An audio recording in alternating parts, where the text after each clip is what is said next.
one. This is the Drewsperience, the show that's 80% combat sports and 20% everything else. The show is brought to you by three things. KRT Tips and Tricks, aka Karate Tips and Tricks, the largest growing online dojo for Kyokushin-style karate, taekwondo, kickboxing with senseis Wesley Jensen and Darren Stringer, bringing together the minds of all martial arts to raise the bar of martial arts during times of the pandemic. Next up, Kyokushin Shuffle Podcast with Sensei Patrick Pinto out of Australia and his ebook he has, Forever the Student, picking Kyokushin Karate's greatest minds or kickboxing to see how they excel at their craft. And finally, finding a good manager is hard, especially in today's game for the fight game. If you're an up-and-coming fighter, Moments Management will be there to help explain how the fight game works and explain how to manage your money through your fight window. Moments Management with Nima Safapur, who represents clients such as Gegard Mousasi, Alex Gustafsson, Pani Kianzad, Costello Van Stennis, among others, where quality and care come first. And tonight, I'm joined by a big guest in the Montreal fight scene. He is a very natured guy. He's been around. He's been in the music industry. He's had many business ventures, successful entrepreneur, amazing coach, also a counselor, which we'll get into. He is general manager of Tristar MMA. He also is a part owner of the dorms, and he also owns a few other ventures. It's such a list I have. I can't really name it all, but I am so honored after being thankfully recommended by Sandro Ferrante and Melissa Masella. Jeremy Rubin, welcome to the Drewsperience. Drew, this is awesome. First of all, thank you for inviting me, man. I had a chance to quickly look through some of your stuff, and I'm excited, man. You're gonna pick my brain, and maybe I'll pick some of yours too. And I look forward to the next hour and a half.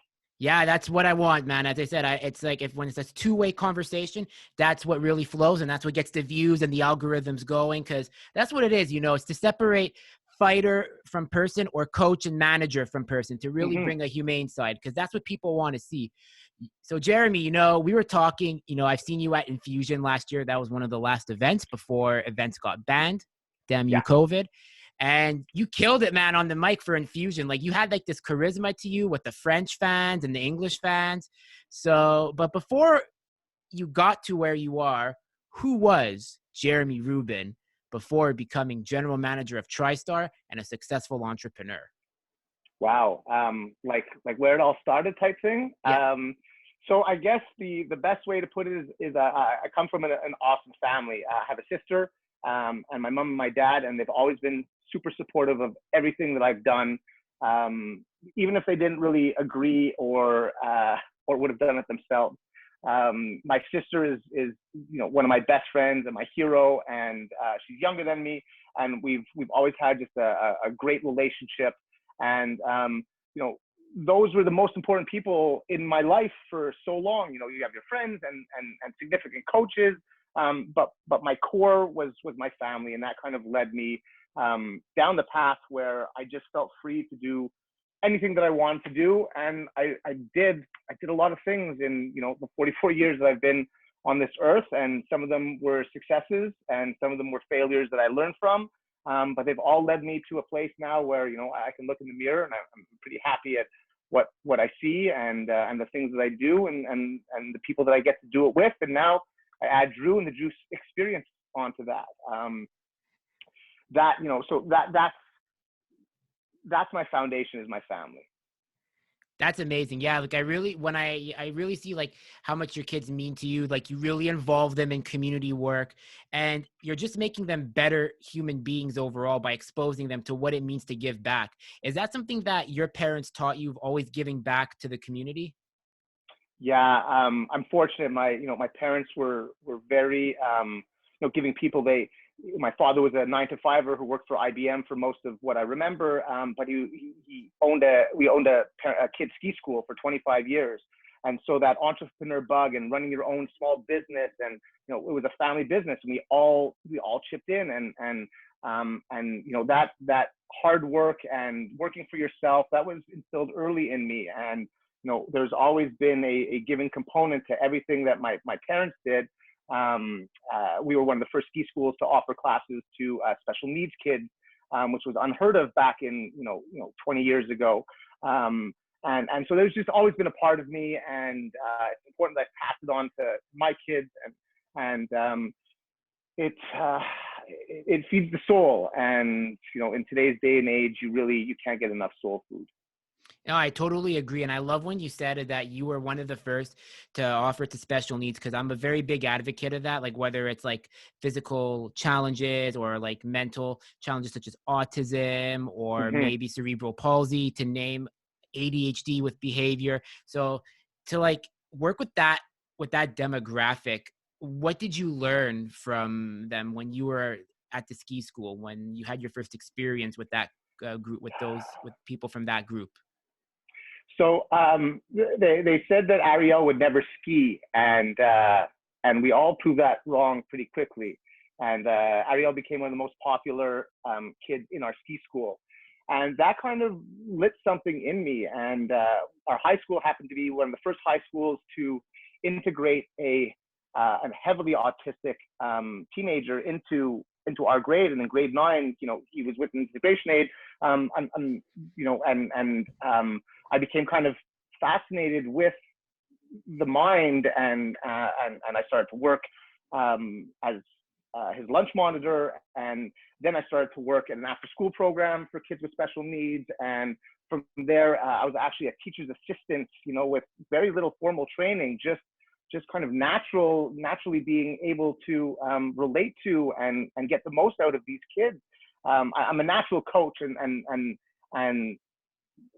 one of the most important abilities that I've been able to develop as a coach is being able to teach anybody and everybody and find a way to get them to understand what needs to get done. And so it set me on an amazing course. And to this day, I still, work with young adults and children with special needs, everything from, we ran a program called Wimp to Warrior, which is, in a nutshell, a 20-week MMA program that takes regular Joe Schmoes, puts them through training with some of the best trainers here at TriStar Gym, and then they actually have their first MMA fight. And we were the first one out of the worldwide program to have somebody compete who had autism, and he was awesome. And then another season we had somebody with Asperger's. So it just for me, it's just normal. There's no it doesn't matter who or what or how I teach. If you're there to learn, I'm gonna find the way to get you to learn.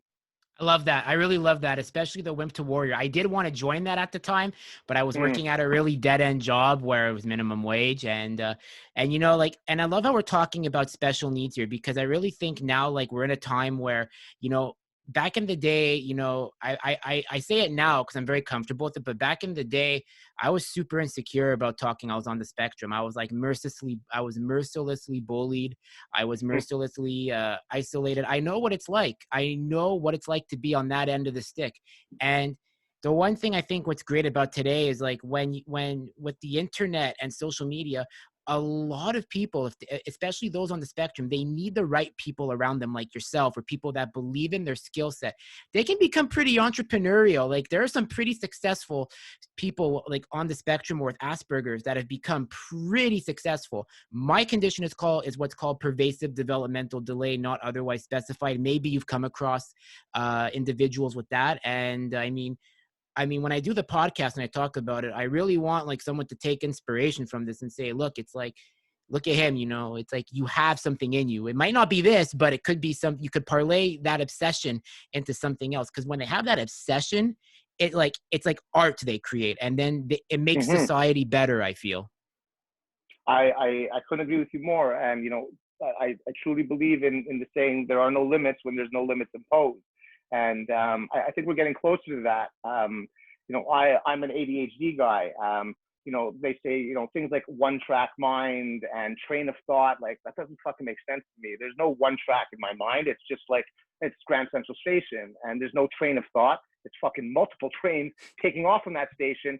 I tell people this, and it's surprising because, I'm very comfortable with public speaking, and I do a lot of motivational speaking, and in all kinds of different, platforms. And I've spoken to, one-on-one to, a couple of thousand people. And my process is always the same. And, like, I get up there and I start, and I have these, I don't want to say voices, because it's not like voices. It's just thoughts that are just like, oh my God, are these people actually going to listen to what you're saying? Like, are you wearing the right thing? Did you remember to close the garage when you left? Like, and my brain just gets bombarded with this as I start. And that's like my anxiety, my energy starting to figure out what am I going to do with this energy? Is it going to tear me down and make me stutter and forget everything? Or is it going to light something up in me and just boom, and then I just explode and go? And I've done it so many times now. I know my process. I just got to kind of weed through those, the thoughts and all the initial anxiety and channel that shit. And then it comes out like fucking brilliant, 9.5 times out of 10. Sometimes it takes a little bit longer, sometimes a little bit shorter, but the process is always the same. I'm always nervous and anxious. When I'm speaking, I was nervous and anxious for this all day, but the problem is people coin those terms with like negativity. And for me, I've come a long way, and like that for me is just the energy ready to go. And I've practiced this process so many times that this energy, I'm able to take it and throw it into the right direction instead of sucking the brilliance out of me. I wish I could bottle it and teach people how, because like everybody has that in them, man. Everybody has that brilliance in them. And so much of the world is trying to snuff that shit out. And it fucking hurts me to hear that, for so long, whether it's bullying or shame or whatever it is that was going on in you. And at the same time, it's so empowering to see that you've taken that shit, channeled it. And now, here's one of the things that you're doing so well is these podcasts and getting these guests. And so like, this is, for me, it's proof in the pudding, man. And you're some pudding. And, I'm one of those guys who helps people, prove that they are the pudding. They really are. Everybody has a piece to contribute in society. I mean, I'm sure you follow Justin Wren with what he's doing, the Fight for the Forgotten. And I mean, he's very wisdom-like in terms of what he says. And, the saying that I believe holds very true, because I work in sales. Okay. So I work in telecom in one of Canada's biggest telecom companies. And sometimes, like, I always tell people it's like, I finish, it's not to toot my own horn here, but I work very hard and to get to where I am to finish month after month, because I take the job seriously. And then people ask me for tips. It's like, I tell them, guys, you don't feel shy asking me. It's like, if you want to go fast, go alone. But if you want to go far, go together. That holds the same. 100%. That holds the same. And I think that's the biggest problem when kids, they form cliques, because kids can be mean. And I think we need to kind of, I don't want to sound social justice here or politically correct, but we do need to find a way to make things more inclusive. And that's why I like martial arts over team sports, because I used to play ball hockey. Now, I had very good teammates, so shout out to all my teammates that from the Majestic, Silver Tips. These are the teams I made. I was a manager too, so not at your level, but attaboy. Yeah, and all my teammates were very inclusive. Always had my back. I remember when we had one incident of anti-Semitism during one of our league games, like versus a Quebecois team. Like, not to generalize, but right. To be honest, does exist. They went to war for me, and that story is going to come out on another podcast with Nikita Kovalev's kid, who I had on my show, and cool. 3 teammates. Yeah, so we're going to talk about that game. So I want to get the story. I'm going to get the demand ready for that. But yeah, no, the point is, like, it's like martial arts is the most inclusive. When you go to a dojo, you go to Tristar, like, everybody's a human and they all have their stories. Like, I remember when I came to Tristar in January. So Sandro, shout out to Sandro. He's like, listen, he's like, I know you want to meet like some of the, like, my fighters I trained. So he was training Roberto Robocop Soldic. He's like, he's going to be here. It's going to be here. Champ. Yeah. He's like, don't harass him. He's like, I'm going to tell him like who you are. And I was like, okay. I came by. I felt so at home. Like, people, like, everyone's like a bit and has their own story, but everyone's inclusive. And that's what I love about martial arts. Like, there's no really any clique. If there is, it's probably because of language, but it really depends on the coach and who runs the gym to not have cliques happen. I think that you hit the nail on the head with that. And, I know a lot of martial artists who still enjoy team sports. And I know people who just enjoy the solo sports. But regardless what you enjoy, there is that inclusiveness and that team atmosphere. And it's amazing because, depending on what level, or regardless of what level you are, whether you're there recreationally, doing some competition, trying to be professional and one of the best in the world, like, when you actually compete and when you are actually rolling and or sparring, like you are by yourself. You know, it's you, but you have this awesome team that's always around you. You know, and you know, it's being a TriStar for, you know, for over 10 years now. I think it's almost 15. When you walk in that door, it doesn't matter who, what, it all gets checked. And if there's any BS that happens there, I can tell you it doesn't last very long. And most of the time, those type of people, they don't come back ever again. They learn the very hard way. And so I think that for me, martial arts is as important to an individual, and it starts early. It should start at an early age. It's as important as going to school. I was put into martial arts when I was 6 years old because I was being bullied, and that changed the direction of my life. What martial art was it? My parents put me into judo because my dad was fucking nuts, and they were worried that if they taught me a striking sport, that like it would be pretty bad. And so like I still remember times where, you know, I'd be in the office with the bleeding nose and, you know, and the black eyes, but the kid beside me had taken a nap in the schoolyard because all I could do was grab, throw down, and choke out. So I would have to get hit 3 or 4 times. So, but I was the one who was getting in trouble because I finished off the fight. And normally, most of the time, I would have to, you know, to put them into a scarf choke, which was the easiest one at that stage. So and that changed the direction of my life. My sensei was such an important role model in my life, so much so that, you know, I hadn't seen him. You know, I stopped competing when he retired.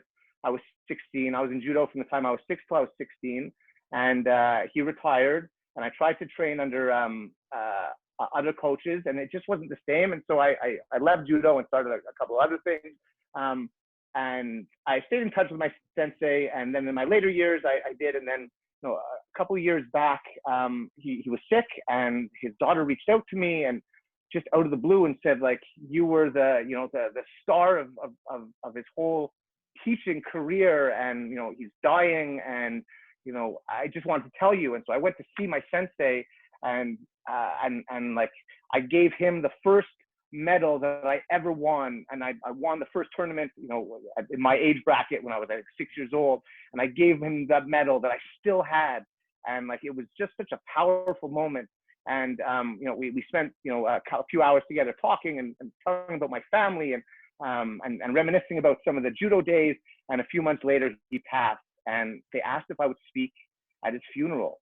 And so the impact that he had on me, I never knew the impact that I had on him until, you know, until I was in my late 30s. And it's, you know, the power of martial arts is so much more than people understand. And so, you know, what you said about, you know, it being so inclusive and being for everybody, it really is a powerful sport, a powerful lifestyle, and it saves lives. It really does. No, like, I mean, that's when I started doing this podcast, and, you know, when I started really telling my story about like martial arts, like it's like I never expected the support I get. Like, I mean, like, who would have thought that, like, I have like you coming on, I have Sandro, who was like Sandro was one of my early guests, and like, you know, because you get a lot of no's in the podcast game when you're coming up, and, you know, sometimes you need that like one guest that's gonna like give you that shot in the arm. And it happened, and then, you know, when I rebranded the show, like, it's like, you know, like I started putting one show out a week, then I started putting 2 shows, now I'm putting out like 3 to 4, and it's crazy. It's like I didn't expect this. Like, and that's when they see you have the right intentions. Like, a lot of people that I've been privileged to interview, like one of them was a Kyokushin sensei, shout out to Pierre Cataford. I'm Pierre Cataford. Like, Pierre was like, you have a good intentions, and he's like, and this is why you're going to do good. He's like, surround yourself with the right people. Do not let yes men into your group. Keep it very small, and you're still going to, and that's how you're going to go very far. Cause he's like, a lot of people, he's like, you're going to see, they want to be your friend, but they don't have the same intentions as you do. So you have to know who to pick and make sure like you keep the pace you're doing. Very, very good words of wisdom. I couldn't agree more with that. So, pardon, what were you going to say? Sorry, I was going to say, back to Sandro. Yes, Sandro's an awesome guy. I've had the chance to get to know him over the last, I don't even know how many years now, but we got to travel a little bit. We both were working with John McDessie for, I worked with John McDessie for a long, long time, kind of as his right-hand man. Not so much as a coach or a fighting coach, although I did do a little bit of everything kind of with him, but I was traveling with him and would do all his weight cuts with him. And Sandro came into the picture, and I got to travel with Sandro, and we were in Vegas together. And, it's such an intimate experience preparing for a fight and then going to fight. You really bond with somebody. And like, although most of the time, like 95% of the time, it's fucking serious, we were able to go out and grab a bite to eat and just kind of be normal amongst this crazy, the crazy world of MMA, especially in, Vegas, Fight City. That was the fight where he was with, he's fighting Cerrone, I think. Yeah. That was UFC 187. And it was DC versus Rumble because it was supposed to be John Jones. We know John Jones had the hit and run. So that's an incident. An incident. I love John Jones, but when that happened, I was like, fuck! It's like I wanted that fight because that's when I got into MMA. It's after he dominated Daniel Cormier. I respect Daniel Cormier, but I mean, I like John Jones, so I have my favorites. Now that was my first. That's when I got into MMA. People ask, like, how long you been following? If you know all the dates, it's like, look, that's my mind. That's my savant mind. Like I read it off like it's hockey card stats. So, but yeah, amazing. I love that about you. We're gonna test that out throughout the next hour and see. I'll tell you a funny story about John Jones. He trained at Tristar a couple of times, and no one knows about that except very, very few martial arts connoisseurs. Yeah. He was there for a bit. There was one UFC, I think it was in Toronto. I can't remember which one it was. McDessie was fighting on the card, and McDessie's one of his original Muay Thai coaches was Master Peter. Master Peter was the first Thai to come to Montreal and teach the white man some of the secrets of Muay Thai. And is just an amazing coach and just a good guy and a good friend of mine. And what was I saying? Peter and John. So here comes the ADHD and all the things going on. You'll have to remind me, what was I going off on? Funny story with John Jones. So we're getting John McDessie is kind of warming up and just doing one of his training sessions a couple of nights before the fight, and the door to the training room in the hotel opens, and I just hear, "The champ is here. The champ is here." And I look, and John Jones just pokes his head through, and that's what he's saying. "The champ is here. The champ is here." And he walks in, and he and his team come through, and he sees Master Peter, and Master Peter and him like have a relationship, so much so that Master Peter like walks up and slaps him across the face type thing. And like, nobody fucking slaps the champ. Master Peter slaps the champ across the face, and the champ is like, "Oh, good to see you." And says hi to everybody, comes into his thing, and this gets fucking Peter all riled up. And Peter used to fight at 115 pounds back in the day, and now he's pushing 240. He had a quadruple bypass. So he's a a big guy. He's a unit. He's a unit. He's now North Americanized Thai. So like he's still 5'2", but 5'2" wide as well. So he's all excited to see his buddy, and he gets up, and I see him like shaking out the arms, and there's like a big punching bag in there, and he goes to the scene. He's about to hit the bag, and he fucking winds up, and he kicks the bag, and it's one of those water bags that has the plastic base, and he couldn't get his fucking leg up as high as it used to anymore. And instead of hitting the actual bag part, he hits the fucking plastic, and he still kicks like a fucking horse. So he broke the plastic, and the thing starts leaking everywhere. The water is leaking, and he walks it off like it's fucking nothing. He's like, "Come on, boy, let's go." And he takes me out, and he's like, "Fuck, Jen, I think I broke my foot. We got to go upstairs." So they didn't want to show the champ. They want to show the champ that he fucked up his foot. He broke the fucking UFC's punching bag, walked out like a champion, and then he made me go back to the hotel room and give him a Thai massage and fix his foot up because he fucking broke the plastic. That's amazing. And, yeah, John Jones fought 3 times in Canada. So the first one was against Lyoto Machida, UFC 140 in December 2011, December 10th, I believe. My favorite UFC card, because that was my favorite John Jones fight. It's that one. Then there was the Vitor Belfort fight, and I think that fight was very significant for mixed martial arts history, because you had Vitor of his day was considered like a goat when he first came up, because no one knew like what the style was, where he had 2 styles when people only had one.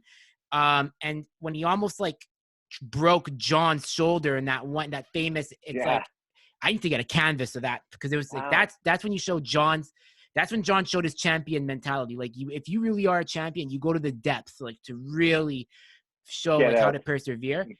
Then there was the war with Gustafsson, which he didn't even train properly for. Like, he half-assed it, he openly admitted. And that was another war too. So every time John comes to Canada, it's like he always puts on the shows. Like, whether it's in Toronto, I don't know why, but we got to get him to come to Montreal. But I mean, look, Montreal, I mean, it's only when George is fighting that they'll like do it. They'll do it. Yeah, we don't. Maybe, you never know now, man. Ayman Zahabi started to show his true colors this last fight. And I'm telling you, man, nobody should sleep on this kid. And, I put a comment on my Facebook today because I watched the highlight again. And at the end, you see him come to the camera and he goes, "That's me. That's me." And like I said, anybody who knows, who's trained with Ayman, who knows Ayman, who's seen Ayman, and I have a picture here. Oh, shit, man. I'll try and take it off. I have a picture here. This was I cornered McDessie with Ayman. This was against Lindsey Hawks in Winnipeg. Like, Ayman, I don't even know if he could drink in the States at this point, and he was the head coach there, This guy is so special. And, you only saw glimpses of it in all of his fights, even though some of the fights were not true depiction. Like, last fight, even though to most people, if they watch that fight, they'll think that the other guy was winning. It was just the matrix going on in Ayman's brain. He was just figuring out the timing, figuring out, is he faster? Is he slower? Where? And then boom, and that's it. And we're going to see that over and over now. And you haven't even seen his wrestling or his jiu-jitsu game. So he is the future for Montreal's UFC possibilities, because there's nobody else now. We have nobody else left at this point. I mean, look, we had Rory. Rory had success. He fought for the title. He was a top contender. Then he went to Bellator, won in Bellator, which is very cool for Canadian mixed martial arts. And now he's in PFL. But ever since like George left, it's like it's left that gap. It's like we haven't really. I mean, it's not like the NHL or like NBA where it's like you find like stars like in a draft. This is fighting. It's a very individualized sport. There's no such thing as a draft. So what do you feel like? I mean, look, you've worked with the amateurs. What do you feel needs to be done to find the next great Canadian, or like the next great Canadian hope, which you said is potentially Ayman, but and some others, or like Canadian hopes, because we had arguably one of the best in George, but we need to fill that pipeline now of the future generation. So I got into the sport when like TriStar, we had like Mike Ricci, Yves Jabouin, Ivan Menjivar, obviously George, like Olivier Aubin wasn't even, he was still doing judo at that point. Do you want something crazy? Do you want something crazy about Olivier? He used to train at the Tasty Food Pizza Gym, and I know Ryan Ortizzo and Peter Panopoulos. So shout out to those guys. I used to train there, and that's when Ollie was just coming up. And Ryan used to say, "Yeah, he's gonna be like a very good pro fighter." So that's my little story of knowing Olivier. He's a good guy, man. And there was like Nordine and Francis Carmon, and like there were so many guys in the big show. And obviously Rory and David Loiseau, right? Oh, Loiseau, man, God, I fucking love Loiseau. I got a picture of Loiseau right here with Maestro Fresh West from way back when I was in the music industry, and Maestro did a show, and Loiseau came as a special guest. He's a good shit, man, and a pioneer, and I thank him, because without guys like Loiseau, we wouldn't be doing what we're doing right now. He's coming on the show, by the way. I want to announce that. He's coming on, so I can't wait to pick his brain, because man. If there's a Quebec Martial Arts Hall of Fame, he has to be in there. And people seem to, it's like I don't know how people like they say George St. Pierre. Yeah, there's David Loiseau too. Like, do you not know what this guy did? Like, he helped opened the door for Quebec mixed martial arts. He was the first one in the UFC, man. He fought for that title. It was Rich Franklin, pink shorts. There's my memory working. But I want to go back to the question you asked about like the gap and there's some amazing talent coming through. I just kind of fluked into starting a management company just because I know lots of people and I now represent 20 to 30 fighters. ESSfight.com is our management company and we're like up and coming. I don't have UFC guys. I'm building guys and it's an amazing thing to be a part of when people have that trust in you to help be a part of their team in their careers. And so I have a couple of them, all my guys are amazing. But I have some guys that really are now kind of on the cusp. And one of them is this kid named Johan Lenis. He's fighting out of CFFC. He has a chance to be a next Quebec superstar. This guy's 5-0 with highlight reel knockouts. He's got a tough challenge coming up in the next this month in CFFC, and if he wins this, then he will fight for the title. He was supposed to fight for the title, but the champ didn't want any of them. So there definitely are. There's a bunch of kids that are coming up. I'm going to say it here now. I remember the name Abdel Rabai. This kid is an amateur. He's got I can't remember his record offhand, a winning record. Has a couple of losses, but they're development losses. And I think this kid is special. There's a kid, Tommy Morrison. These are all guys that are part of the local scene here that are fighting and they're champions here in the amateur scene. These are the guys I'm excited about, and some of them I manage and some of them I don't, but they're just kind of feelings I have, and I enjoy watching their careers blossom and being able to say like, hey, I saw this guy in his first amateur fight. I saw him win the amateur belt, and now he's on his way to a major contract. So that's awesome. That is so awesome. Yeah, and you're doing such a good job of scouting it. And it's funny. Here's a funny story about Johan. I saw him at a TKO event back in 2018, and I'm going to tell you who else was on that card.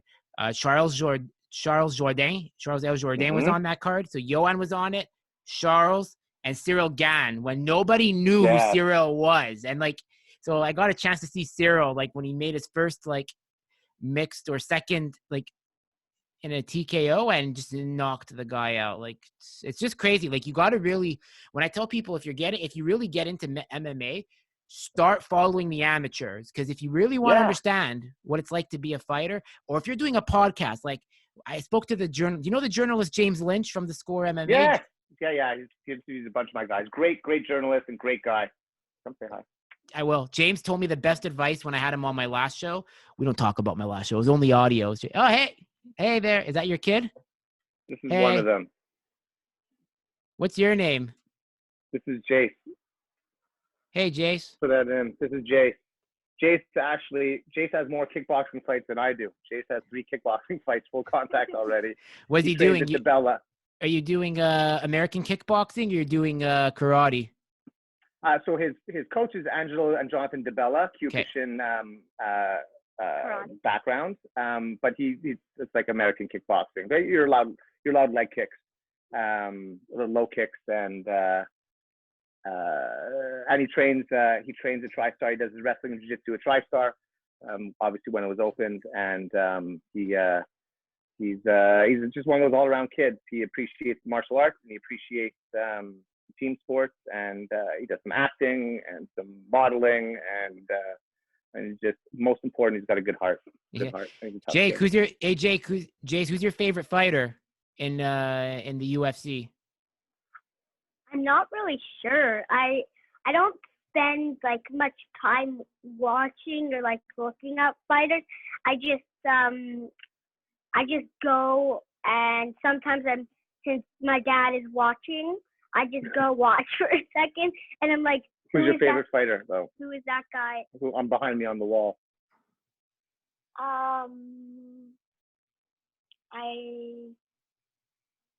The one probably who I have most experience with, Jonathan DeBella. Jonathan DeBella. Probably. Yeah. That's your favorite? Okay. What belt are you in? What belt are you in kickboxing, Jace? Green. Oh, he's getting there. That's advanced. Yeah, he's getting there. You're 2 away, man. He was, unfortunately, there's so much that we do that consistency is tough. So we kind of go through chapters where he'll be there for, for fall, and then ski season starts, and summers we're actually away all summer at summer camp. So he trains with me, but he'd much rather train with Angelo and the others. So that's Jace. Give me my ears. Go back upstairs. Bye, Jace. Right, it's nice buddy. meeting you. It was nice meeting you, champ. Hi, buddy. He says, nice to meet you, Drew. Drew says, nice to meet you. The kid's good, man. He's good on the camera. I'm telling you, he's got your public speaking skills, man. It's in the genetics. I have him, and I have another one who's 5 years old, and they're both my, I say my reason for living. My number one purpose on this earth is to be a father, and everything else is just the means for me to do that the best I can. And that's awesome, man. Yeah. That's so awesome. Yeah, I know. Like, I'm an uncle of 3 nieces and now a nephew. And then when we had the nephew, it's kind of like, I love my nieces, but it's like my nephew is kind of like, it's different. It's different. But he's like, the thing is like, they're my step, because my dad got remarried after he divorced my mom. So it's from a step marriage, but it's like, I've known my brother for like, since I was like stepbrother, since I was like 5. So it's kind of like, is he really a stepbrother at that point when it's like, right. So that's the thing. So it's like, yeah, like lovely nieces. One's for sure going to take up martial arts. The nephew, like, we're bouncing ideas off whether to put him into basketball or put him into boxing. He's got that Sephardi. He's got that Sephardi spirit, man. So right. My kids. I really try and make sure I let them choose what they want.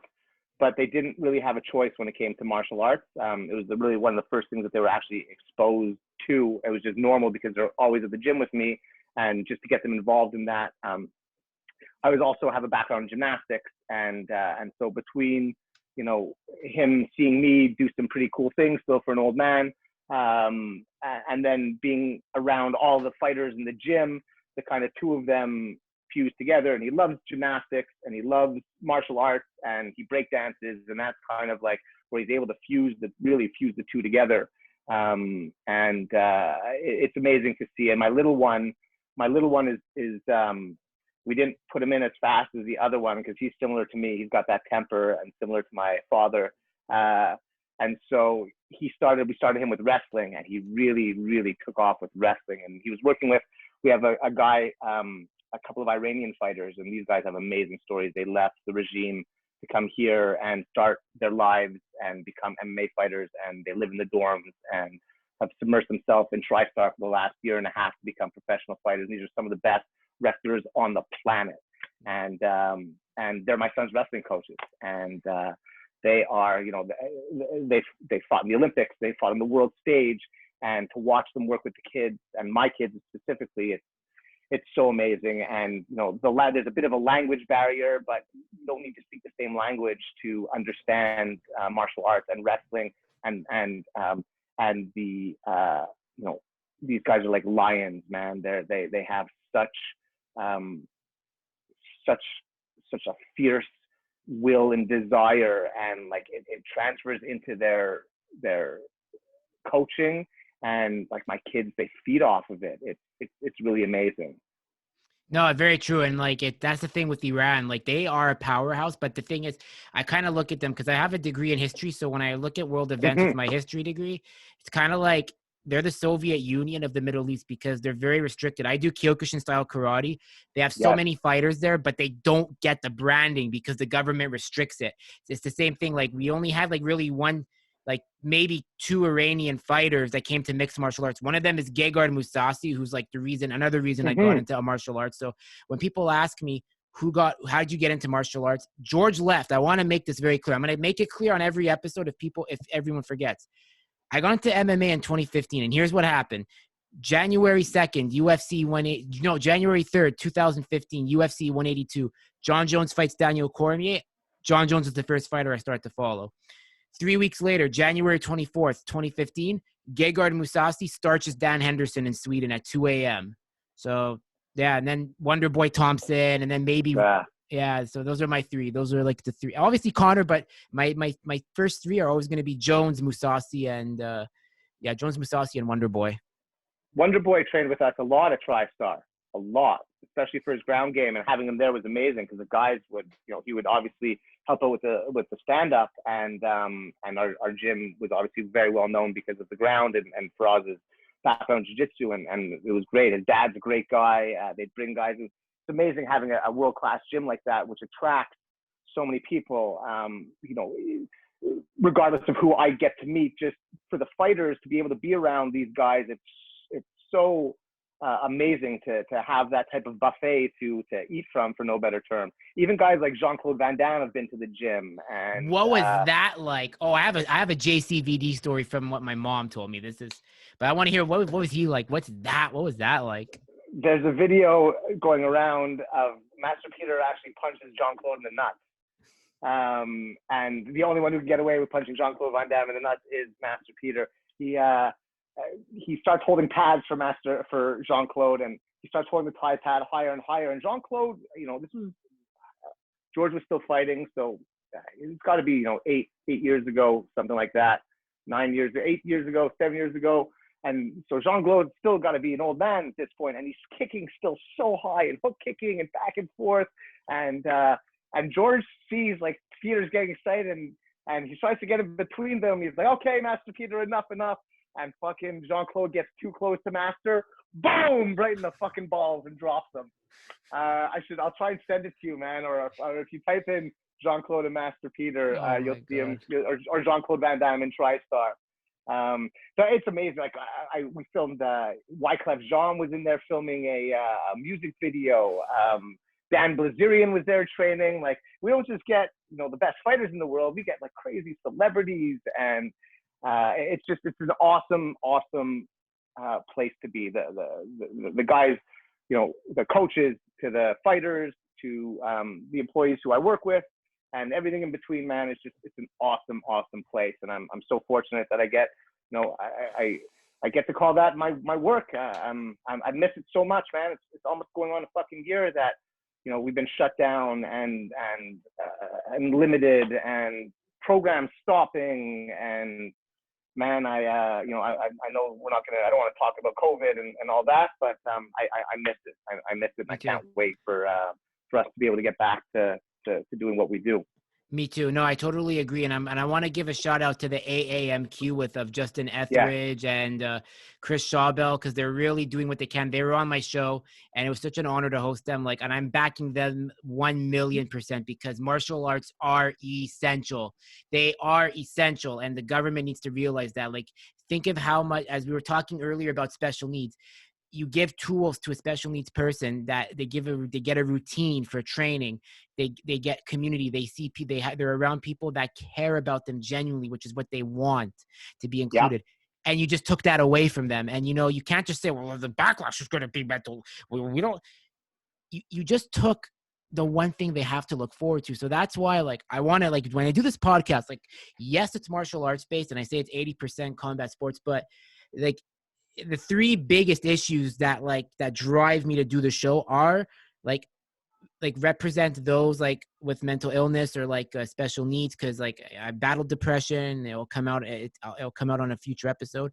As mentioned, being on the special needs. I wouldn't say I'm special needs, but I want to give that hope to those who feel they're marginalized, and also cancer awareness, because I did lose because the funny thing is, when I got into MMA is when 3 months before my dad passed away. It was really, really crazy. Thank you though. Don't worry.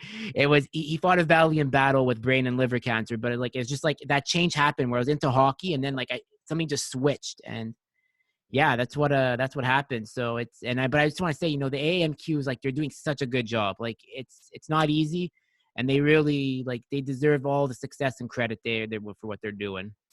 Yeah, I'm a big fan and a big supporter. And Justin's is a good buddy and an ally, and we're all doing whatever we can. And I think there is a way that we can do this, where we are respecting everyone's safety, and at the same time contributing to the mental health of everybody, not just those that are struggling, but those that aren't struggling, that will be if they don't get it. It's and I think you you mentioned depression, and I look forward to hearing the show about that. And I work very closely with a guy named John Goulet, former UFC fighter, also a pioneer of Quebec martial arts with, I think, over 40 professional fights, and he fought everywhere and everybody. He's very open about his battle and his attempted suicide. And when I introduced Jonathan as one of the coaches for Once a Warrior and some of the other things that we work together on, I say martial arts, saved his life. It almost killed him, and it saved his life again. And he has a very, very powerful story, and is now actually walking. I can't remember where he started, but somewhere here in Quebec, and is walking to Parliament. And he's been doing that for the last couple of weeks, and he sleeps outside in his tent, and all this to raise awareness for martial arts. And the original Route des Guerrières, the Road of the Warrior, was he was going to walk across Canada and stop at jiu-jitsu and martial arts gyms along the way, and teach and roll and talk about depression and fight depression through martial arts. So I don't know if you followed him or have seen or heard anything about it, but it's a very, very cool story, and he might be somebody you'd want to try and get on the show, because he's an amazing, amazing guy, one of my heroes, and again, somebody that without him, you and I wouldn't be doing what we're doing right now, because he helped pave the way. Oh, he really did. Not many people know that. Like, it's not about the wins or the losses. It's about putting mixed martial arts on the map, because if you remember, like, mixed martial arts almost didn't exist. If you remember the early UFCs, no rules, no holds barred. I mean, it's like John McCain called it human cockfighting. And then when Zuffa bought it, like, the story was that they were so in the hole. Then they had to try to really rebrand, get weight classes, get it sanctioned. Say what you want about the Fertittas and Dana White. I get it. They're very, very polarizing figures, but they did save the sport. And I'll never forget, like, 100%. To me, I always say the most significant, it really disgusts me when people say UFC 205, Conor Alvarez is where they made it. They made it. No, Jeremy. That. There's three significant, there's actually four. Okay. I'm going to say what they are. Actually five. Here's what they were. UFC 40, Shamrock versus Tito 1, because that was like, they put eyeballs on the sport because of Tito and Ken with his WWE background, and then Chuck Liddell was coming up. So the Tito and Chuck era was like in full swing, even though it was the Wild West. UFC 52 with the first tough fight of Bonner versus Griffin. That 52 fight was Liddell versus Couture 2. Then I would have to also say UFC 94. St. Pierre versus Penn 2, because that was the first super fight, and that got like a million pay-per-view buys. And like, you look at that card, like the names on it now are like, what? It's like, that would never be like on today's standard. You had that UFC 100, the Centennial, the only time George has been on a co-main event, because Brock Lesnar and Frank Mir fought.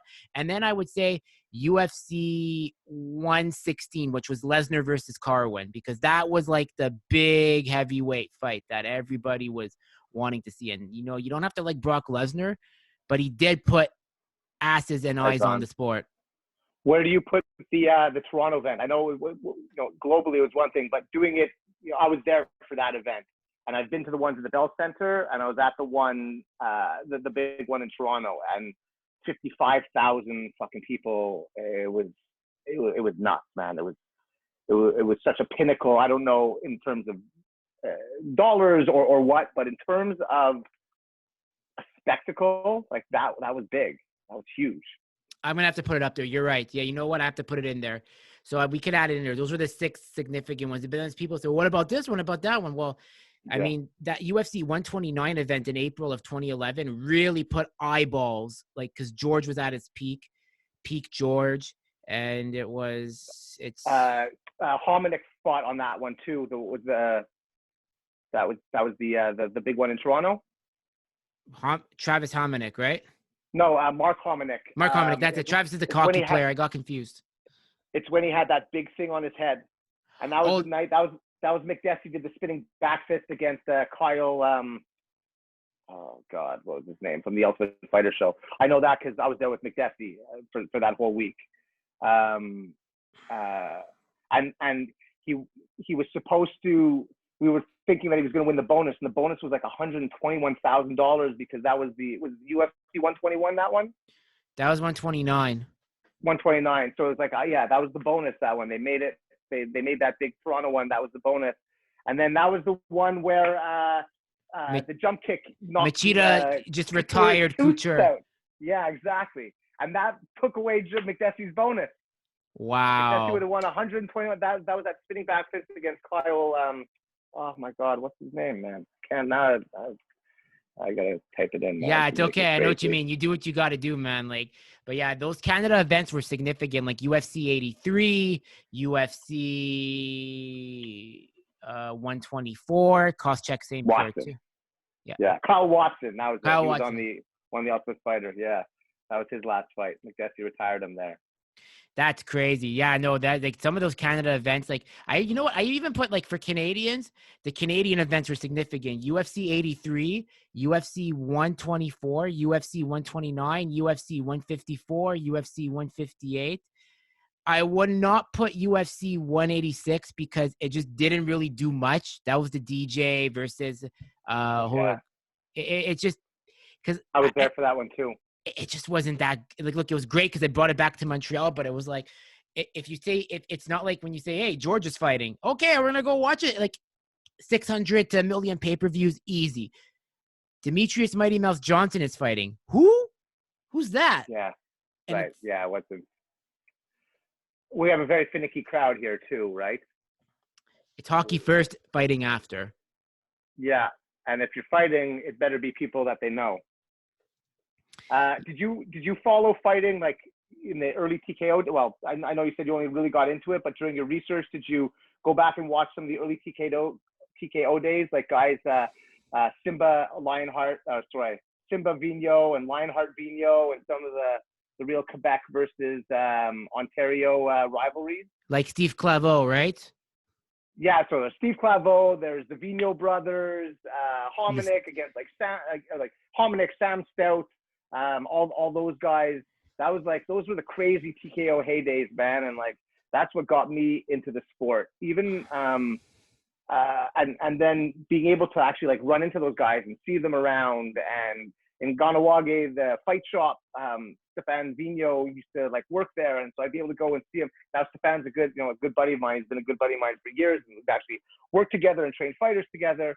But like, we have such a rich history of fighters here, man. We're a fighting city. We've always been, and our MMA roots are thick and solid. And we have amazing coaches. And although I'm not biased, I'm biased to Tristar. Tristar is my gym, but I Lee Villeneuve and Richard Ho and all the other gyms that are around. We have some amazing coaches, like the Sherbatovs too. Yeah. Here's a funny story about the Sherbatovs. So my cousin, Oren, step cousin, played against Eli because back in the day, like we're talking 2007. So like right when George was on the verge of winning his the interim belt versus Hughes for the third time at UFC 79. So that period, 2007. Was my cousin played against Israel, and Sherbatov was the only player that could score or like do everything. He was because he represents Israel. That kid, I've seen what he can do in the gym. Monster. Like it's not like I'm happy he's in Europe, but man, like if he was more or less like. I'd say like, look, if he represented Canada, I guarantee he would have been in the NHL. Like he would have he could have made the show. He's a very talented kid. The whole family is. You know what? Who's just as talented as all of them, and she's actually the only one that I've ever been coached by is the mother. The mother is a power skating coach, and I was running hockey programs with a former hockey player, and she came up to do the skating. And I have never fucking worked so hard or been coached so hard by anybody. The mother is where they get it from, man. Yeah. She is amazing. And Boris and Yoni are both tremendous guys, and I have a solid relationship with them. And yeah, as I was saying, we have such an amazing MMA community here and amazing coaches, and I hope that we develop some more, George St. Pierre-esque level fighters, and there's no reason why we shouldn't. there is a very flooded market now. Everybody and their mother wants to be the next George. And there's so many, you know, gyms popping up, but it gets weeded out pretty quick, man. The sport is not forgiving, man. It's a very, very tough lifestyle to live. And people ask me, like, would you want your kid to be a fighter? I'm like, the answer is no, unless that's what they're destined to do and that's what they want to do. Of course, I'm going to encourage it. But watching one of my best friends, you know, for years, John McDessie was one of my best friends. Watching that, it's a fucking crazy tough life. It ain't, but it's not all superstar status. No, like, for example, like whether you're doing professional or even amateur, like when you tell people you're like, yeah, I just compete for fun, they like kind of look at you like, what? Like when I told people, like when people found out when I left hockey, so when I retired after my 5th championship as a coach and a player, like I just said, okay, I'm going to go into fighting as a new venture. And when people found that out, they were like, what? They're like, right. So you fight? Are you going pro? I'm like, no. Like they talk to me like I have a concussion or I have like some like, or like if I'm really dumb, they're like, so what did you think about your fight? Maybe you could have done this better. It's like, bro, it's like if you've never stepped in the gym to train or like go in when you don't want to go in, don't, you know, that's just the thing. It's a couch. It's a armchair coach, as I like to call it. Yeah. Armchair warrior. Yeah. It's one thing I loved about the Wimp to Warrior program is like, it really is a program designed to let everybody experience something. And there is no, you know, Wimp to Warrior hockey. There is no Wimp to Warrior soccer. There is no Wimp to Warrior football. There's only Wimp to Warrior fucking MMA. And that speaks for itself. You know, everybody can go and do a 10-week or 20-week football camp and play football. Very few people will go through a 20-week training camp and step into a cage and fight somebody else. And that's why I love the program. It really, you know, it shows the internal will to compete in the most, I'll say, rawest and purest form. There's nothing, you know, closer to that than competing against another person across from you in a mixed martial arts fight or any type of combat sport. And I stand by that. And I see it firsthand. I watch people step into the cage the first time, and I see them backstage, you know, scared, nervous, everything that you could imagine, and then walk into the cage.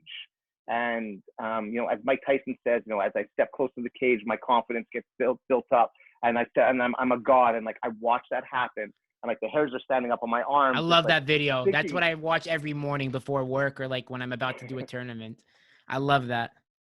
And that's it. And like and it's not just Mike, and that's the fighter in all of us. And some people need that shit nurtured, and other people are better runners, man. And that's it. That fight or flight response in us, you know, you could either embrace and nurture it or suppress it. And like my family fucking nurtured mine, and I nurtured my kids, and yours was nurtured.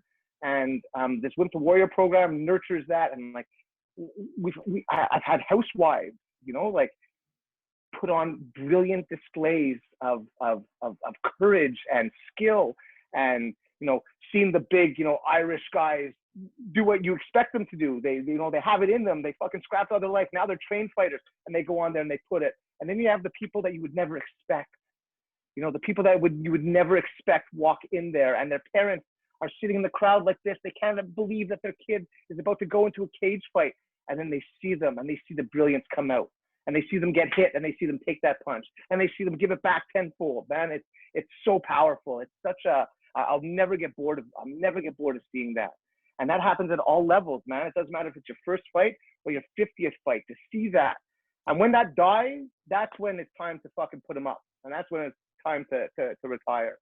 When that stops happening. And it's just, as I said, like martial arts is just such a powerful sport. It's a powerful way, a way of life, and it saves lives.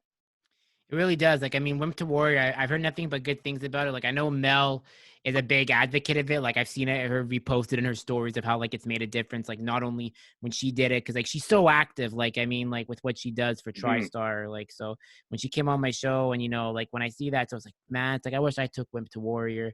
But, it looks so fun. And, you know, like, it really changes lives. And, it's well, if things open up, when things open up, I wouldn't say if, when they open up, I'm Yeah. positive.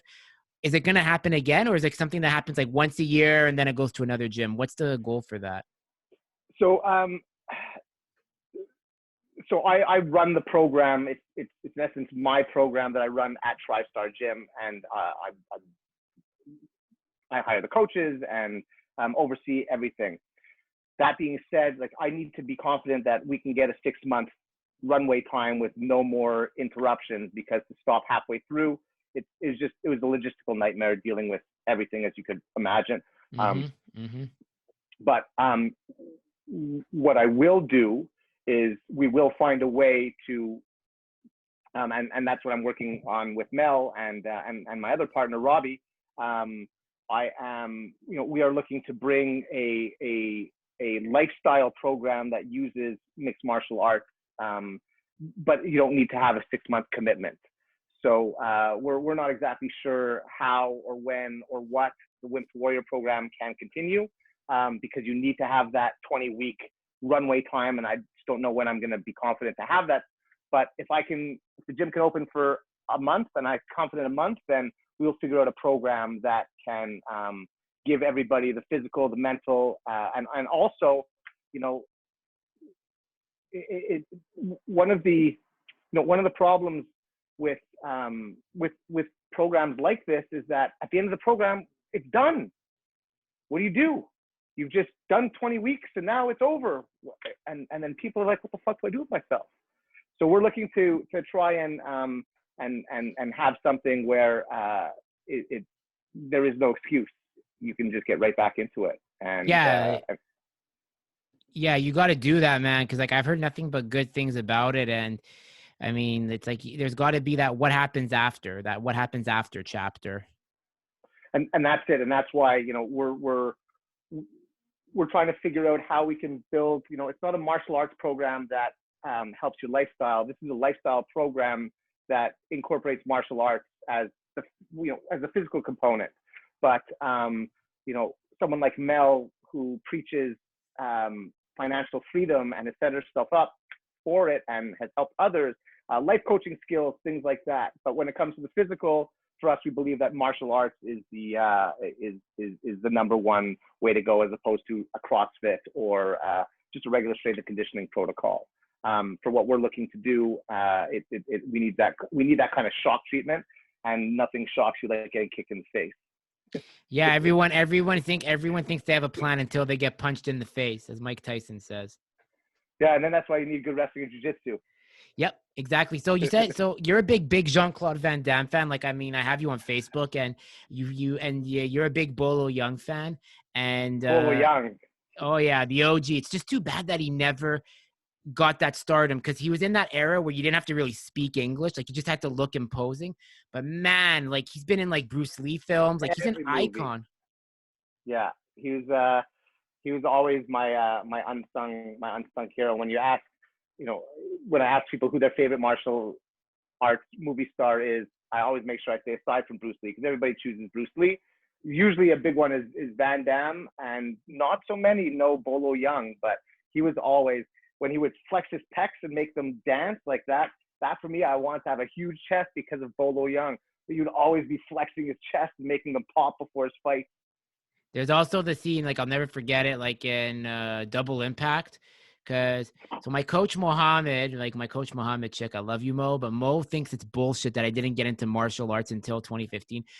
I had a love-hate relationship with martial arts, because what happened was I had YMCA karate at 7 years old, and I hated it. The sensei was like that typical YMCA one, just doesn't know what he's doing. He just like tells you to do push-ups, and I'm like, fuck this. So, but then when I was 10 years old, my dad got, back in the day, remember when you could get direct TV, like kind of like legal?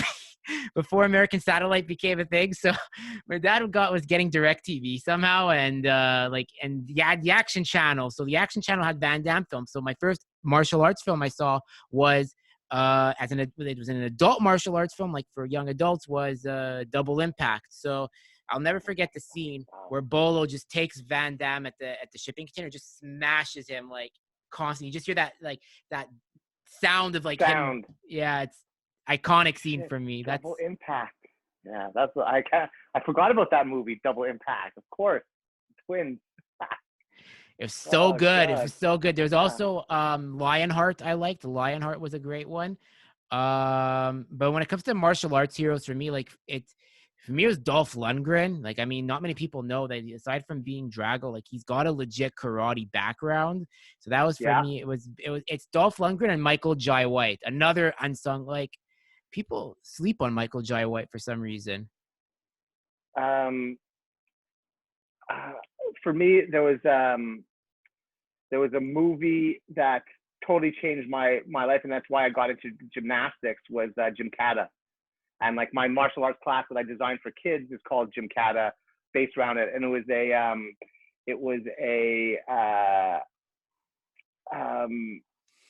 was an Olympic U.S. gymnast who was a martial artist. His name was like Kurt Thomas or something like that. So Kurt Thomas was a gymnast and a martial artist, and they built this movie around his skill set. And like the premise was he had to go around like this zombie town and get from A to Z without getting killed by the zombies. And like he was, jumping on flagpoles and doing like giant swings and then jumping off with fucking crazy karate and jump kicks. And like it was just a fusion of gymnastics and martial arts I've never seen before. Doing like the pommel horse moves on a bench and kicking guys as he was doing the helicopter. It was crazy, man. And that was it for me. Between that and WWF wrestling, I spend most of my time trying to punch, kick, or flip upside down doing things.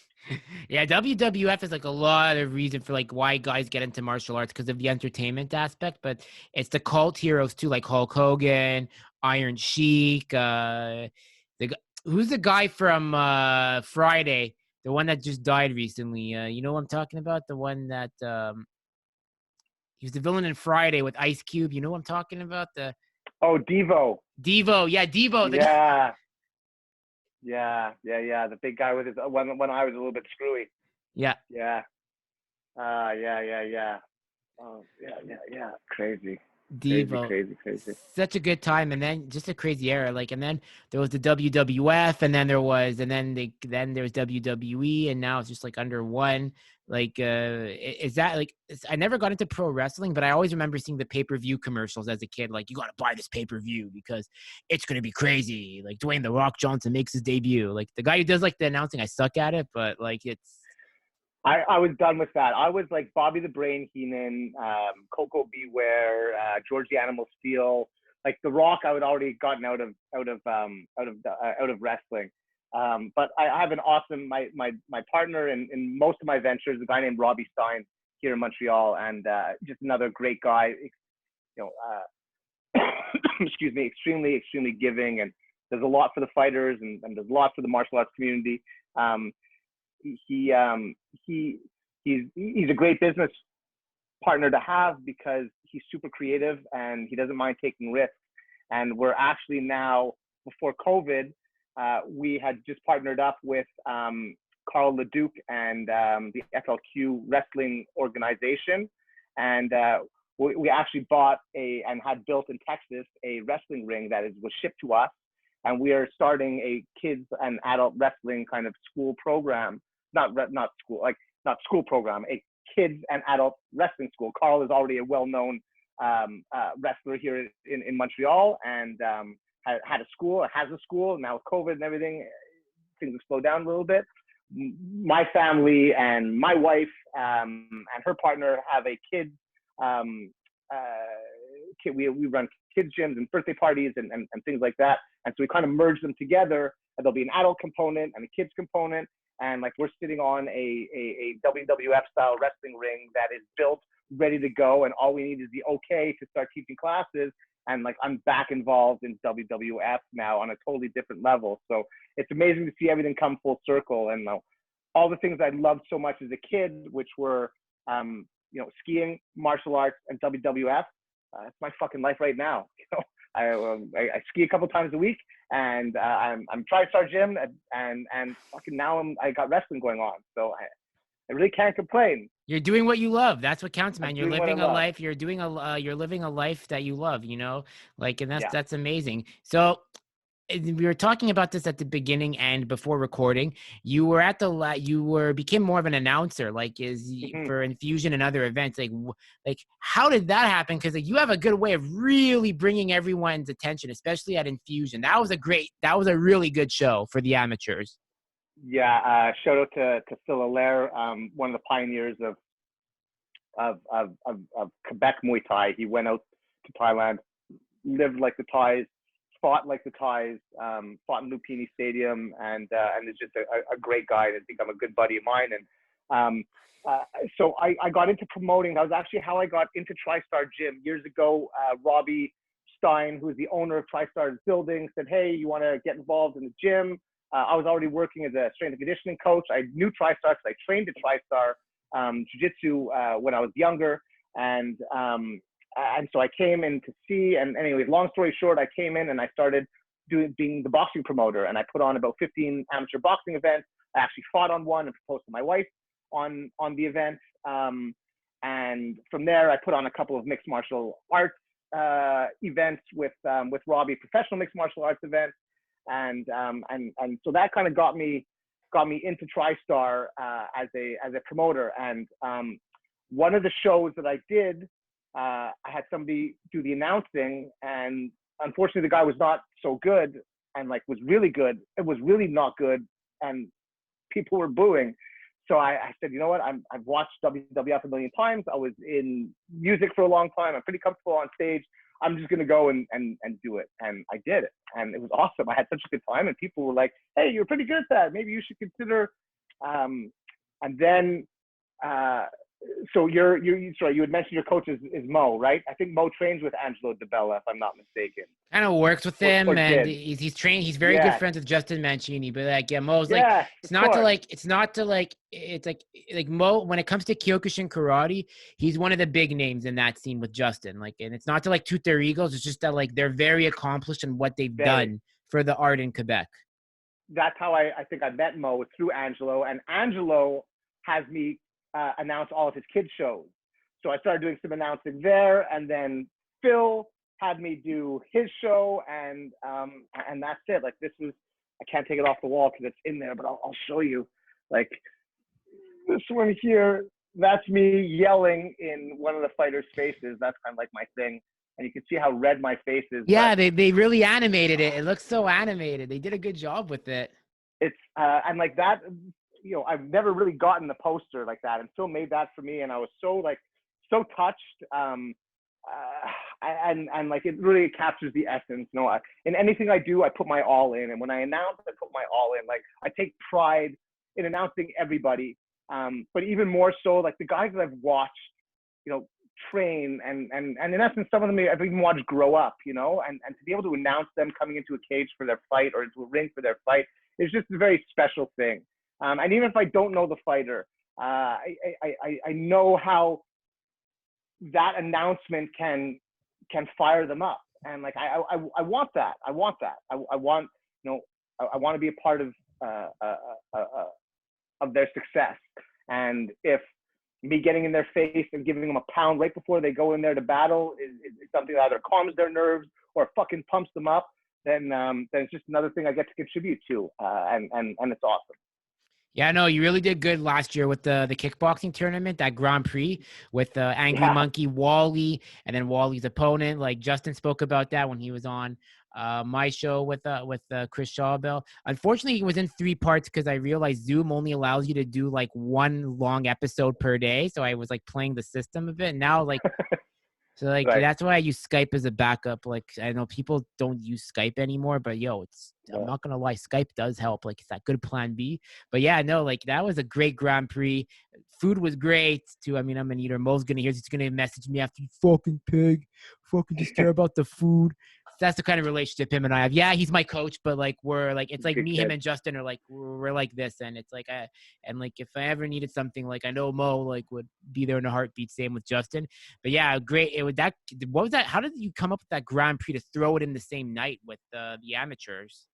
That's all Phil, man. Phil, he was an amazing fighter, and he's an amazing promoter, man. He's great. People want to fight for him, and that says a lot. It says a lot about the promotion he runs and the way he takes care of his fighters, and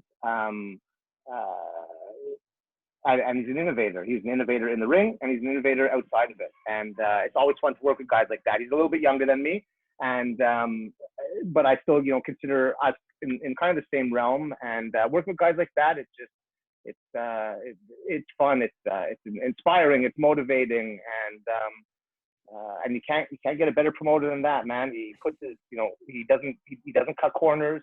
The fighter safety is number one. The crowd enjoying themselves is number two.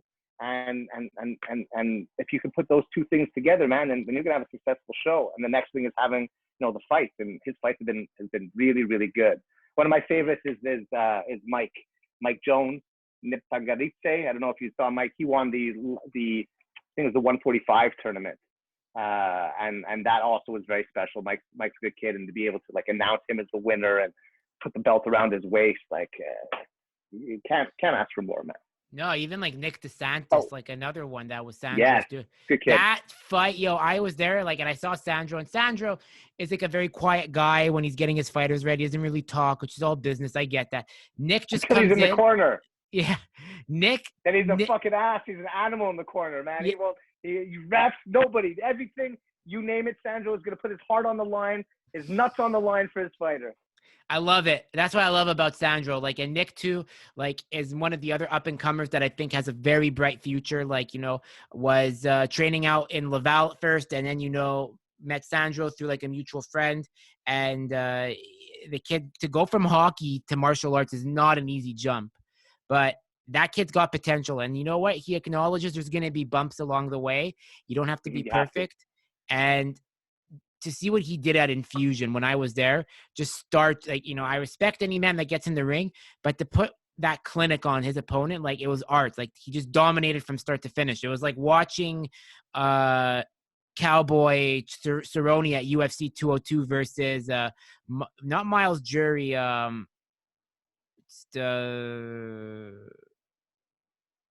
drawing a blank. You get me. It's not. Here, let me look it up. Let me get it out right now. I hate doing this because, like, I should have my facts, and I'm going to hear about this from Mo after. He's going to be like, you didn't know your facts. I'll tell you while you're looking it up. So Justin is become a buddy of mine as well, but I manage his brother. I manage James. Really? Jamie Mancini is one of my guys who I also love to help.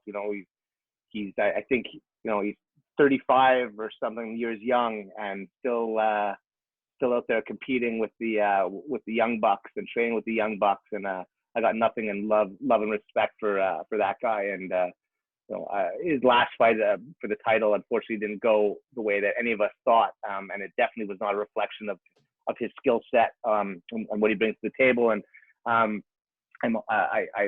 hope that we get another chance to get him back in there, and I think that's something that he wants to do. So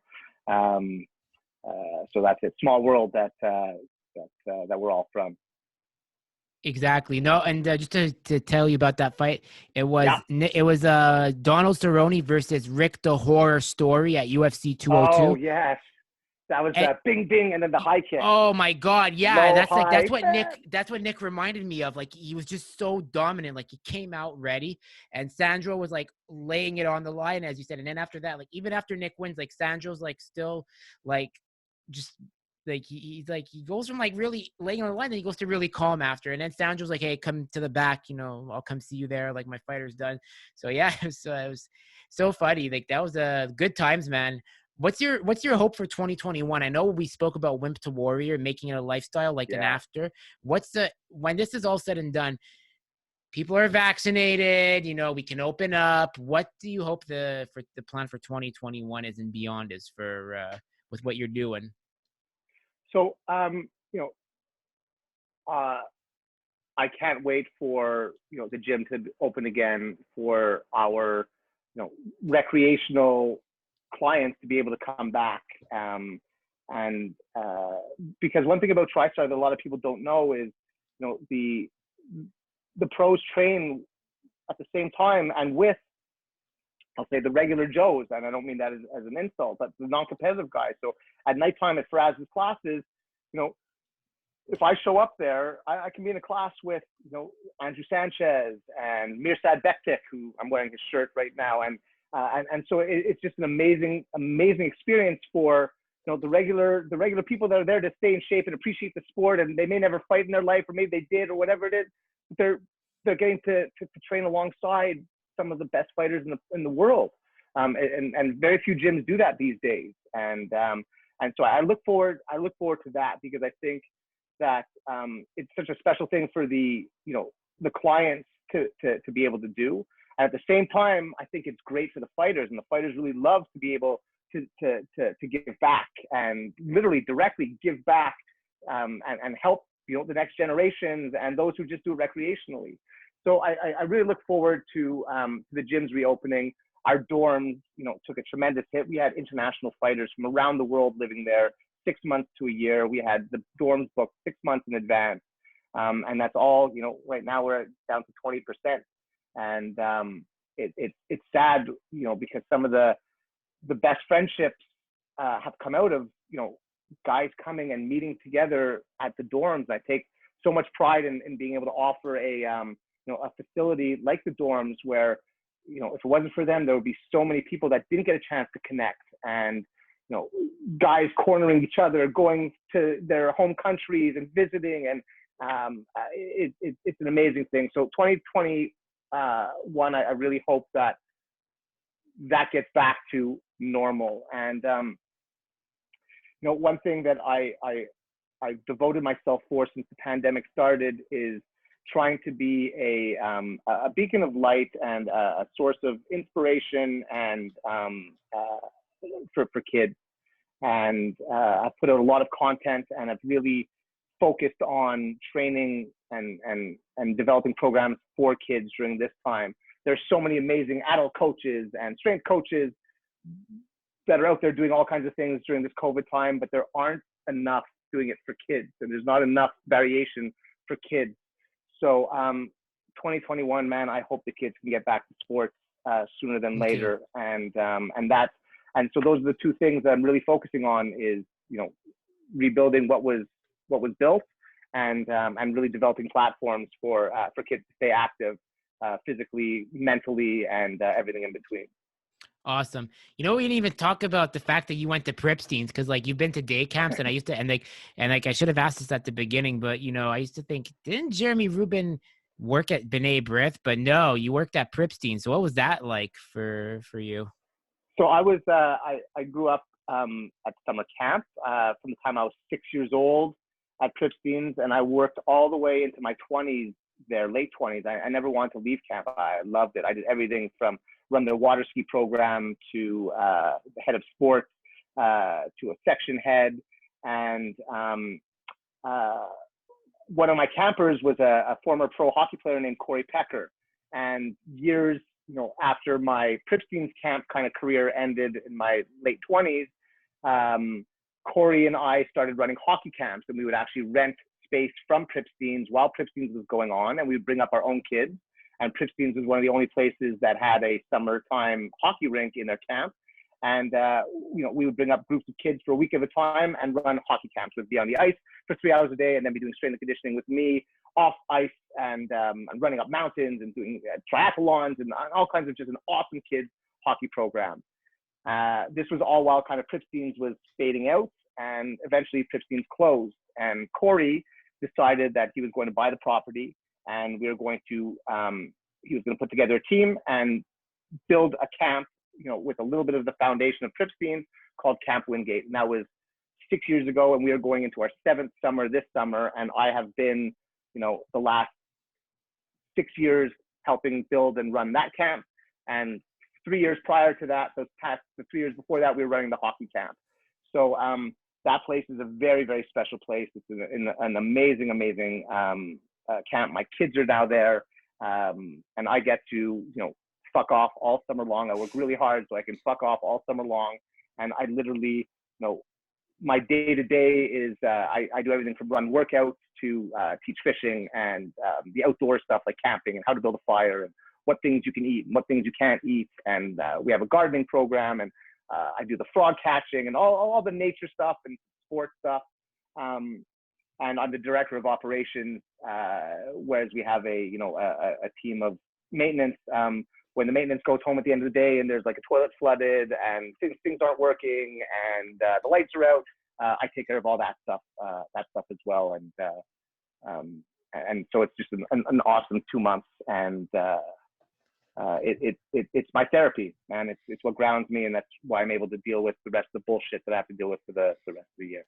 Exactly. No, it's amazingly well put in. I mean, like, we all have memories of summer camp, whether it's day camp or sleepaway camp. I mean, that's where I met, like, sleepaway camp is where I met, like, one of my good friends. It's crazy, like, how, like, in sleepaway camp especially, like, you form these bonds where, like, you think you're going to lose touch with these people, but then, like, life has a funny way of, like, bringing it full circle. And my friend Adam Kaplan, who has his podcast, The Unanimous Decision, like, I went to B'nai B'rith with him, and, like, it's like we lost touch for, like, about a good, so I left B'nai B'rith in 2006. And I mean, like, I had some good memories. I mean, I'm not going to lie. Adam was cool with me. I had a lot of good friends, but, as I mentioned, I don't want to, like, make it sound negative, but the cliques did kind of drive me away from that. But when I rekindled with Adam and, like, 2 other friends, it was kind of like, it never really left. It was kind of like, great, and now he's got a podcast. Like, it's kind of like we like support each other on our shows. His is The Unanimous Decision. So guys, if you like combat sports, please subscribe to The Unanimous Decision. It's up, it's coming, it's going to be great. Yeah, like, that's what it is. Like, like, him and me are like this too, to this day. I went to his wedding, and it's just crazy, like, how the community, in a sense, like, you think you lose, like, friendships, and they just, everything, you've seen it too, I'm sure, full circle comes around somehow. My business partner now, I've met at Pripstein. He was a counselor and I was a section head. I actually had his back for a couple of things. He wanted to go visit his girlfriend at night. I wasn't supposed to let that happen. We made an arrangement where that could happen. And, 20 years later, we're now, partners in a whole bunch of different things.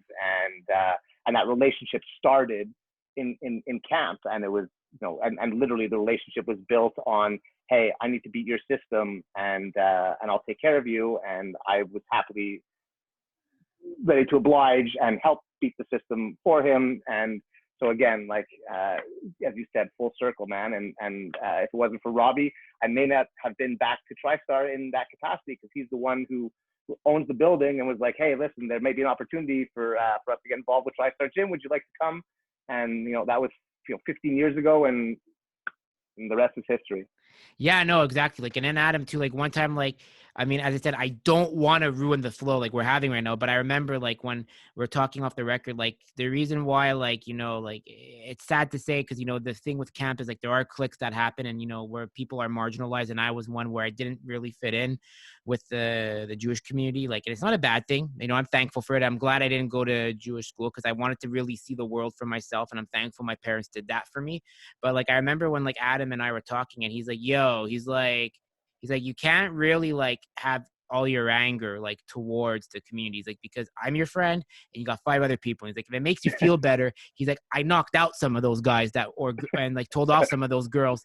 He never, like, he knocked out, like, some of those guys and told off some of those girls that were, like, really being, like, assholes to me. And, that's what I like about Adam. Like, Adam's a fair guy. He's like a salt and earth kind of guy.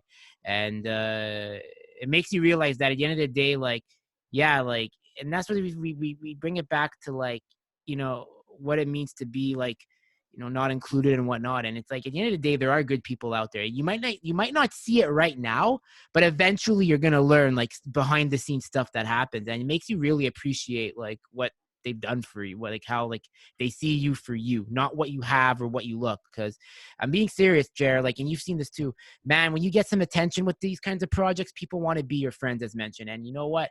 It's hard sometimes to really recognize it, but luckily, if you have a good circle, they can spot it before you and tell you, yo, wait a second here. Yeah, it's important to be, to have that circle. And I think that's one of the biggest problems in MMA is the yes men and the those who ride the coattails. And I've seen it before, and I've been accused of it before. And I always let my actions speak more than any of the words. I'm a doer more so than I'm a sayer. And at the same time, I've been fortunate that I do have a tremendous group of people around me, and I have their backs and they have my backs. And one of the, I'll say, similarities between camps and martial arts is like the intimacy. And when I say intimacy, I don't mean it like in a sexual way, but that closeness. When you're at a sleepaway camp, one day feels like a week. When you're in a fight camp or in martial arts as a professional athlete, and the team atmosphere and the training, like it's so, you're so close. And fight week, when you travel with a fighter, the closeness and the bond and the emotions, and I've had the pleasure of celebrating a win after, I'll use John McDessie as the example, because I owe John McDessie probably more than anybody else in the industry, for bringing me along and teaching me the ways. And yeah, I earned my spot alongside him. I've gotten to celebrate contributing to his win, and I've also seen the devastation of a loss, and held my friend crying and sad and broken and heartbroken. And how do you it's such an emotional roller coaster, and I'm not even fighting, and so that the bonds that are created in intimate situations are lifelong bonds. And John and I have gone our separate ways to a certain extent, and although we still speak and are friends, he's no longer a TriStar, and has, as I said, we've both gone our separate ways. I look back at our time together with tremendous, admiration and respect. And if it wasn't for John, there's a lot of things in martial arts that I would have never been able to achieve. So God bless you, John the Bull McDessie. And he's still fucking in there, man. He's still in the mix in the UFC, and all the guys that started up with him are no longer there. And that says something about John, and not only his fighting skill, because he is a beautiful, beautiful mixed martial artist and one of the most devastating strikers and movement specialists in the UFC. His evasiveness and defense is some of the highest in the UFC. And he may never be the world champion, but he will make a good career and continue to win bonuses and put on tremendous displays. So God bless you, John the Bull McDessie. Awesome. And yeah, you said, you spoke about and seeing Wonder Boy Thompson. Also, shout out to Ray Thompson of Upstate Karate, a lovely family. I had Ray and his sons on my last show, but it was on audio, so it's kind of hard. But now, I'm trying to get him on, be like, yo, come on with video now. It's going to be much better. The dynamic will be perfect. Lovely family, though. Even from his sons, Steven, they have such a big family. So there's Tony, there's so many kids they have, but Evan lives out in Texas with Carlos Machado for jiu-jitsu. And there's such a pure martial arts family. They need to do a reality. It's I don't watch reality TV, but if they did a reality show on the Thompsons and the Machados in Texas, man, that would really get people to see what it's like to be a martial artist and live that life and the business side of it. You know what I love about them, and it's something that we've been trying to replicate here, and haven't pulled off yet, is they have a bus, and they go around to the schools, and they pick up the kids from all the different schools, and they bring them to the martial arts studio, and then they have to train and do their homework, man. And that's the type of martial arts school and program that I want to be with. They develop everything from the ground, from the kids all the way up to the pros, and it's very, very respectable. And those are the type of martial artists and martial arts schools I look up to and I admire. And that's what we want to do with our kids program is get a bus and be able to go around to the schools and pick up the kids and bring them, make sure they do their homework and teach them martial arts and give them the confidence they need to not succumb to the fucking bullies out there. Oh, I totally agree. Like they really did it right. Like and it just keeps growing and growing and growing, and just gentlemen Yeah. of the art. Like if you know them, like they are the nicest people. And I love what they do because the thing is because like when people ask like how do you get these big name guests on, I'm gonna be honest, okay? So when I had my last show, I cold called their gym, okay, in South Carolina, and I said, hey, I have a podcast. This is what I want to do. And when you have the right intentions, people are going to want to come on and give you that shot. When I got, like, for example, like when I got Musasi's and Gustafson's manager Nima on, that was a very big deal to me because he could have said no. He could have said, I don't have time. But he gave me that shot. And that's why, like, I mentioned moments management on the show. Like, and I don't get money out of it. I don't want money because the fact that Nima Safapur took time out of his day to come on for an hour and a half and talk about everything that I wanted to, and he told me his stories. Like, Amazing. it's like, I don't want to say like I have a gift, but I mean, I obviously have a skill. That's why I'm good at this, and no one can take that away from me. And Nima said it best. He's No, like, you know what? sir. And what Nima said drove me to really do this. He's like, he's like, listen, he's like, I respect what you're doing because everybody starts off, they want to be the next Joe Rogan. They want to be Ariel Helwani. They want to be the next like big thing without putting the work in. And he's like, you're doing that. He's like, and I said to Nima, I said, I don't give a shit if I get views, likes, subscribes. That's white noise. If I'm making a difference, having these quality conversations like I am with him and now you, Jer, and people come back to us and say, hey, you know, I listened to this and this really helped me. That's what I care about. I don't have followers. I have a community. The community members are what helps raise the bar for the show. I do the work. Yes, I do the work, but I have others that do help. So, like, to get Nima on, I have to give a thank you to my friend Andre Benke, a Brazilian coach in MMA who knows Nima very well. And now since then, Nima and I are like, I wouldn't say we're like buds. Like, you know, I don't want to bug him too much because he's got his stuff. But he takes time to get back to me. And, you know, like, if what he did, like, that meant a lot to me. And that really showed that I could do this. If I could get a pro manager on of some of the best fighters in mixed martial arts history, that's like, wow, like, I know I'm onto something. And I want those who are like, who feel they're struggling. You have a skill. Like, you have a skill. You just got to figure out what it is and then channel it and go full throttle with no limits. Exactly. You know, the butterfly effect is, you know, the premise is the wind, for no better term, that's created from a butterfly flapping its wings thousands of miles away is a tornado, right? And it's got to start with just that little flutter. And so many people give up after that first flutter because the hurricane doesn't come right away. But that's not fucking real. That's not reality. You know?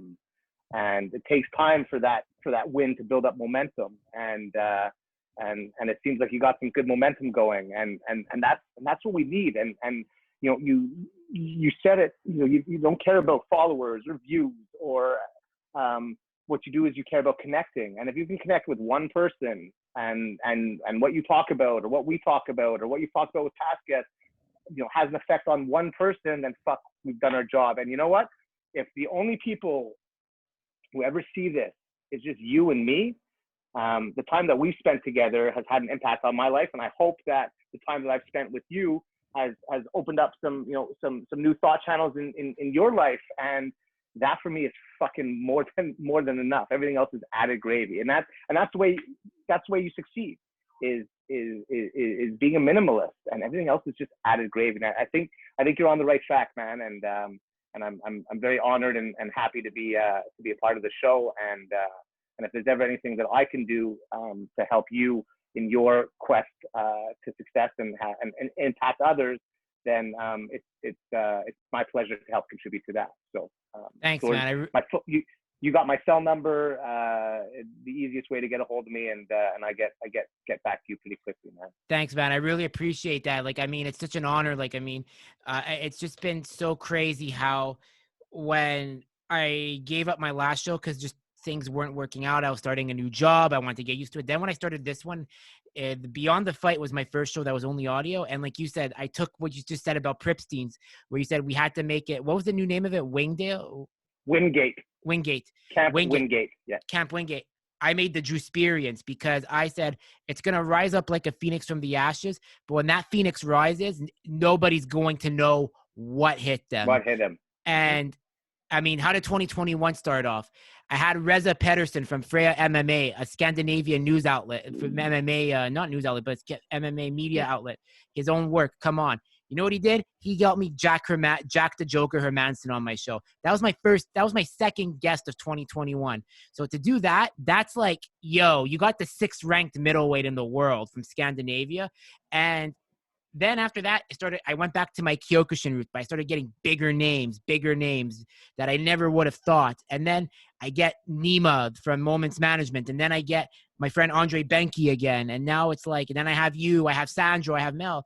And it's like, it's just culminating. And it's like, and people are like, when are you going to stop? It's like, I had to like shout out to my friend Bernardo who follows the show. He's like, it's like Netflix when I watch your show. It's like, you just keep putting it. And I appreciate that. But it's like, some people are like, do you ever just take a break? And I'm like, no. It's like the show stops when I say it stops. So when I need a break, I've got to keep putting it out there because like I'm structuring up, you know, when I do this, like I wanted to make sure that I give the best damn show. And yeah, I put out episodes every day. This gives me something to do then other than scroll the news or media, you know, like lose my mind. So that's what I love doing. And you know what? Like, I'm just appreciative of all the support, like from everybody. And for those who come on, especially like you and every other guest. Amazing, man. Well, I wish you only success and I hope things can return back to normal so I can get some stories so you can have me back on the show and I won't have to repeat myself.